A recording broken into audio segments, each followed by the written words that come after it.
The truth is, I'm a dictator. I feel like we've got to a stage now where everyone wants to know how I managed to do 100 different things all at once. Girl, how do you work full time? How do you study a master's at UCL, one of the best universities in the world and the best for education policy? Humble brag. How are you writing this book? How are you trying to do YouTube at the same time? How are you a school governor? How are you doing this? How are you doing that? And I can't even remember all of the other things, but how do you be doing all of this? My work week looks like 80 to 90 hours, I'm gonna say, and I am going to explain everything, how I manage that, how I do that and still look so good. Period. How I do that and still have a social life, how I do that and just still, you know, thrive, still I'm okay, like I'm okay mentally, I'm okay emotionally, how am I still getting on with life, how am I not burning out, etc. The truth is, I act like an absolute ruthless dictator when it comes to my time. This is an absolute full dictatorship. No questions, no ifs, no buts. The problem is a lot of people let lots of different insignificant things control their time as opposed to being the full dictator of their time. Think about social media, sleep, laziness. They let these things control, dictate, influence their time when really it's just meant to be you and your plan. This is not a democracy, guys. Those other useless interests that are trying to control, steal and influence your time, they are not freely elected representatives. They don't have a say. You alone are the dictator, so why do you keep saying yes to them? I'm gonna cut this video into 3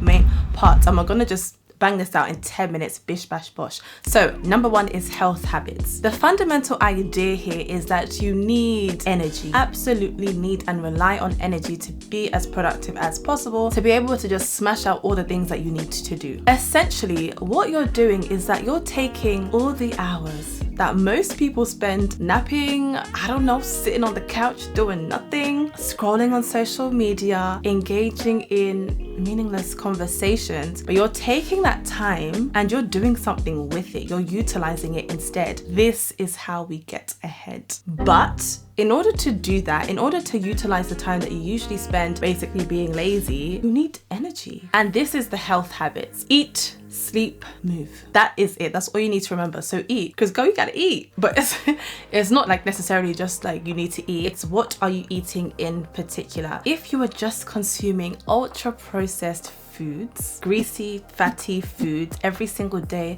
then you will end up with the itis. You will just want to sleep and you won't have the energy required to utilize the hours that we just spoke about. However, whole foods are known to give us lots of energy and allow us to be able to just get through the day and just exist. And plus, these are the foods that we're meant to eat anyway, but I digress. But then what does that actually look like? For everyone, it's different and there's a lot of trial and error required. I know that it's good to eat porridge, or at least it's recommended to eat porridge and oats, oatmeal, whatever you want to call it, in the morning. But I found that when I was eating it, I was feeling slumpy. And I know that it's like a slow, like energy releasing food, but I just wanted to get into bed. Like I did not want to be productive. I even wanted to just sleep. I tried different variations of it. I tried to have less oats in my bowl and I didn't even do anything crazy. You know how people add like lotus and all these different things?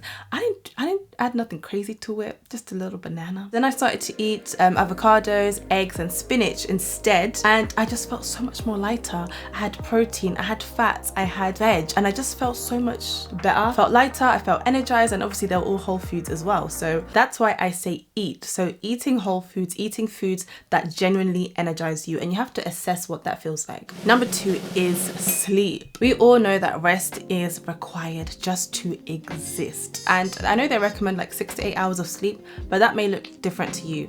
I know for myself, I need 6 to 7 hours at the very least, and I do not negotiate on that. I must get 6 at least hours of sleep every single night. And the last one is move your body. It can be stretching, it can be walking, it can be doing 5-star jumps or running around the house, or it can also be going to the gym and going for a jog. Science has proved time and time again that any sort of physical activity will certainly boost your energy. All you need to do is get your heart rate up, get your heart pumping, and just ensure that you're doing this every single day. If you'd rather not hit the gym, that's fine. Go for a walk, do some stretches, I don't know, do something, but just move your body. So those are my health habits. They allow me to get a lot further in the day than most people because I have energy. Like, I genuinely have energy. I've gone to the gym in the morning, I've ate good food, I have rested. And if someone doesn't have those things, if they haven't moved their body, if they're working on 4 hours sleep and they're just eating junk, like literally like processed, ultra processed foods, who do you think is going to be more productive? Who do you think is going to be more inclined to have a nap and to sleep and to be sluggish? And the second part, it looks different for everyone, but it's to just make it easy. Give yourself the best chance to win. And for me, that literally looks like creating a no phone zone. For you, it might be different. Have a think about what it is in my environment, in my work environment, that really just distracts me. So for me, it's definitely my phone. Like, I can just be checking my phone all the time. Is it your new fiction book that you just desperately cannot let go of, and every time you see it in the corner of your desk whilst you're doing your work, you just see it and you want to grab it and you just want to read it? Is it that? Is it a human? Is it your annoying sister who won't stop coming into your room every 5 minutes despite no one asking her to, and also goes by the name of Rose? Lock the door. Give yourself the best possible chance of getting this work done, of being productive, because if you know that these things on your desk, they distract you, then why wouldn't you change something about it? For some people, it's literally just to leave the house altogether and go to a coffee shop or something like that. Again, these are perfect things to do. It's just essentially making it a lot more easier for yourself and giving yourself the best possible opportunity to be productive. So if yours is similar to mine and it is your phone that distracts you, create a no phone zone. Put your phone on airplane mode. Remove the whole device out of the room. Put it in a box, switch it off, give it to a relative, but get whatever it is that distracts you out of your work environment. Maybe if I looked at my phone right now, I would see a notification, I'd reply to it, end up on the phone or doing something, and that can just take away hours and hours and hours accumulated of my day. These small distractions, that they seem small, but they're not, they're very significant. Did you know that one small distraction can decrease your efficiency by 40%, and it can then take 15 minutes to reorient your mind back into what it was doing initially? A study on employees found that 22 to 28% of their work days were completely wasted on distractions, and it was literally because of like a small Slack message or whatever it is, or a small ping. Nearly 30% of their days. That's wild. Because it has been proved time and time again that humans cannot multitask. What we do is we task switch. We go from this to that. Our brains are not made in a way that we can focus wholeheartedly our attention on two things. So get that distraction out of your room. And the last point is the Eisenhower matrix. I cannot plan my weeks without it. And I think it'll be easier to just show you how I do it using my iPad. So let's just get into it. I'm going to explain to you what it is, how I use it, and how you can use it as well. Dwight D. Eisenhower, former president of the US, is basically named after him. He said this really famous quote, right? I have two kinds of problems, the urgent and the important. The urgent are not important, and the important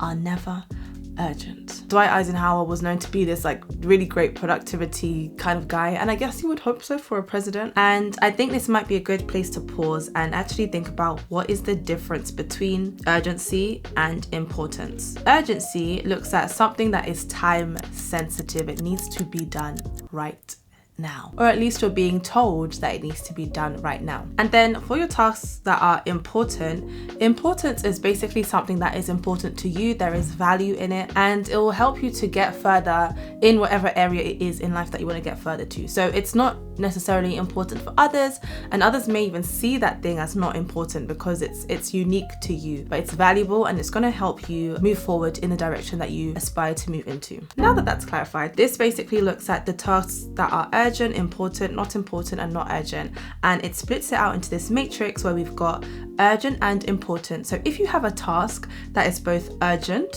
and important, you need to do this ASAP. So basically, I would just say put these tasks right at the start of your week. If you then have a task that is not urgent but is still equally important, you can schedule it for later in the week. Put these tasks in different free blocks that you have later. So now let's look at tasks that are urgent but not important. So this one is called just get somebody else to do it. Excuse me, can you record me real quick?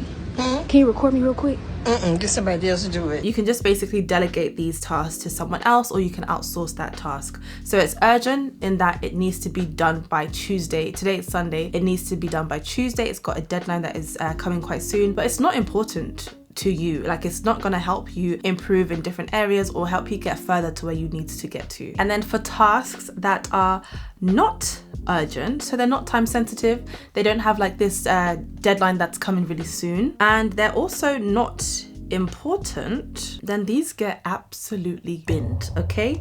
These are the tasks that do not make it to your schedule. We don't think about them, we completely disregard them now, okay? So that is basically the Eisenhower matrix. It's really helpful because a lot of the time we just have these large to-do lists, right?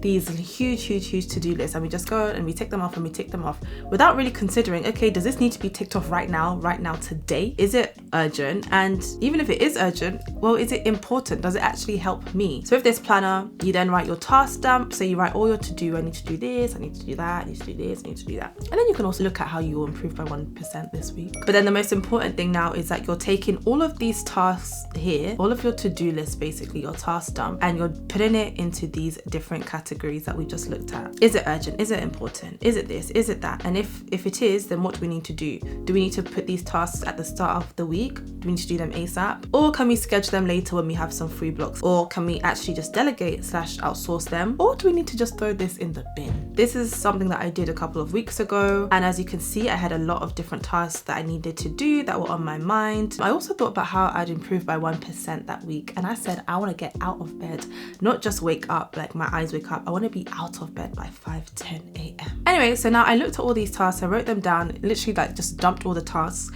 and then I split them into the Eisenhower matrix, and I considered their urgency and their importance. And then I split all of these tasks that you can see here into all of the various different boxes. And I found something that I needed to completely bin was an end of module survey that my uni kept asking me to do. I literally didn't have the time to do it, and it was not urgent, and it was also not important to me. I then found, like, for example, I had an assignment due that was urgent because it had a looming deadline, and it's also important to me because, like, I needed to get that A. I put it here at the top. It was urgent and important, so I scheduled it for the start of my week. And then there were some things that just weren't important, but they were urgent. For example, I needed to sort out this hairstyle that I wanted to get, and I was like, I don't need to do that myself. I can get someone else to do it, although it's urgent. And there was an exec summary that needed to be done for a report. There was a looming deadline, but I didn't need to be the one to do it. I could delegate it. It wasn't important to me, so I put it in that box. I wanted to do some wider reading for my dissertation. It was definitely important because it will help me later down the line, but it wasn't necessarily urgent.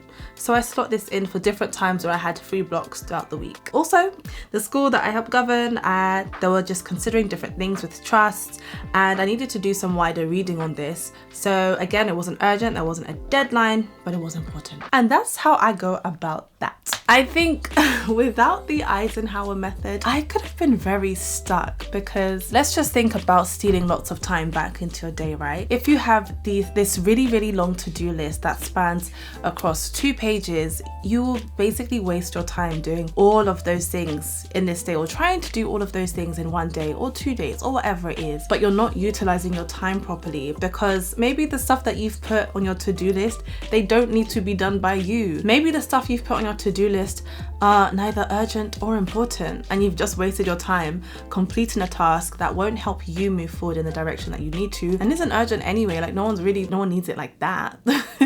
Instead, you should split your to-do list into the Eisenhower method and establish what needs to be done first, establish what needs to be done later, what can be absolutely binned, and then what also can be delegated. You're going to save yourself so much time by doing this. The secret to my 80 to 90 hour work week, firstly, is my health habits. Making sure that I'm eating food that will genuinely energize me, making sure I'm getting at least 6 to 7 hours of sleep per night, and also moving my body. These things give me so much energy, and some people may look at me and think, how are you able to do X, Y, and Z? I need to nap so many times a day. I feel tired. I feel lethargic. I just always want to scroll on my phone and look for a quick dopamine hit. I'm the opposite, because I've made sure that I'm doing I've literally put things in place. I've put habits in place. And secondly, I'm giving myself the best possible chance to win. I'm giving myself the best possible chance to be productive and be able to squeeze out more hours than most people. And for me, that is creating a no phone zone, but for you that might be different. There are other small things that you can do in your work environment. Most of the time I leave the house and I go to Costa, I go to a coffee shop to get into a new environment where other people are working. Or with my degree, I might take myself to London to go to UCL and go to the library. There are different things that you can do to just give yourself the best possible chance to win at this thing. And then the final thing that helps me is splitting my tasks, my lengthy to-do list, into the Eisenhower matrix. This is what it looks like to act like a ruthless dictator with your time. Not allowing other things to come in and try and influence, control, steal your time. No, no, no, no, no. I have another video here, practical steps on what I do to save myself over 20 hours a week. Yes, I did say save myself 20 hours per week. So if you want to check that out and if you want to know some of my secrets, check it out. Thank you so much for watching. I hope this video has blessed you in the way that I needed to bless you, and I will see you in my next one. Bye.